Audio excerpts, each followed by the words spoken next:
But Daniel, I'd like to switch topic. I know you've probably got something to say on that, but you have created probably the biggest news story this week, this debate over Australia Day.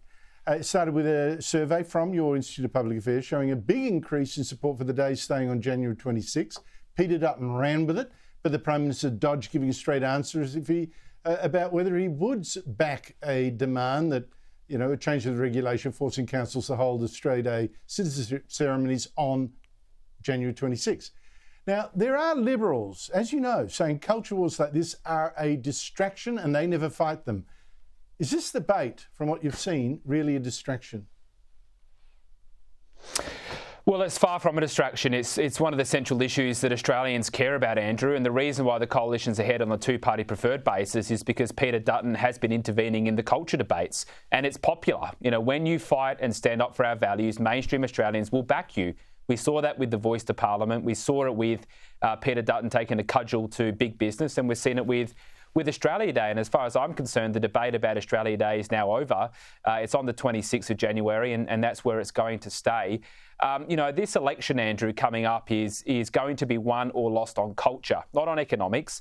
I could not name one single coalition economic policy, but I can tell you a range of cultural policies. Keep Australia Day on the 26th, force the councils to have ceremonies, stand in front of one flag, cut migration, get rid of indoctrination out of education. These are all values-based cultural arguments, and this is how the coalition is winning over outer suburban Labor voters. It's not going to be the Teal voters that decide the election, but outer suburban no-voting Labor voters will decide the outcome of the 2025 election, and it's going to be on culture.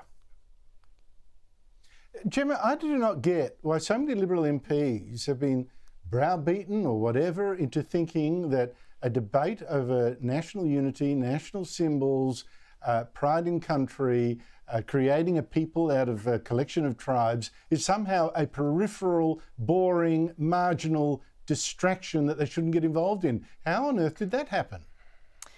Well, I don't know is the short answer, but I just want to take 30 seconds of a step back and say that I respectfully disagree with Dan, because I think it is always the economy, stupid. It just always is. I don't know that people would be so interested in culture as a whole if they were, sitting pretty without record inflation, interest rates and cost of services and cost of living through the roof. I think that it's 100% at the centre of the Albanese government's pain. Absolutely, culture plays a role. I believe that. I think people very much want to guard our way of life, and it's about that. I think that's probably a better way of talking about it.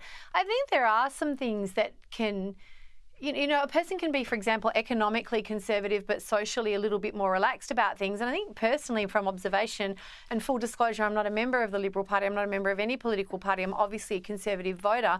But some conservatives get so bent out of shape when someone like me, for example, goes, well, I'm fiscally very conservative, but over here I don't care so much about that issue, whatever that issue may be. It's like, it has to be a broad church in the simplest, simplest meaning of that phrase. And I personally think that it is always the economy. It is always the economy. Well, I think it's the economy, but it's not only the economy, and Correct. Also the economy is sometimes downwind of culture. Daniel, I'll give you two examples. The global warming thing, we start off really as not really about science, it's more a religion, and that's had profound economic effects, very bad ones. And also this idea of open society, open borders, let's not be racist, has allowed a mass immigration here that's overwhelmed our economy, in my view, and created a housing crisis. Yeah, I think that's a pretty fair assessment. I mean, certainly when we look at migration, and your previous guest was talking about the issues in the Netherlands and the economic cost, and you can see it here in Australia, where we've had 7 consecutive quarters of negative per capita growth, which is the biggest decline or the longest decline since digitised records began in the early 1970s. And that's because we've had a mass migration program without a plan, without the consent of the community, and without it being targeted towards areas of economic need. So mass migration makes Australia poorer. That's certainly what's happened. Now, big business and the universities and government love it because, it makes GDP bigger, so it makes them sound like they're doing a good job with the economy. But as I say, on a per capita basis, our living standards are going backwards. And if you want to ease cost of living, the number one thing to do is to fairly dramatically cut immigration. That will make a difference straight away. Gemma, I've got to ask what's wrong with some Labor people and their abuse of Peter Dutton. I mean, Environment Minister Tanya Plibersek has already had to apologise for calling him Voldemort, making fun of his skin condition, the loss of hair, no eyebrows and all that.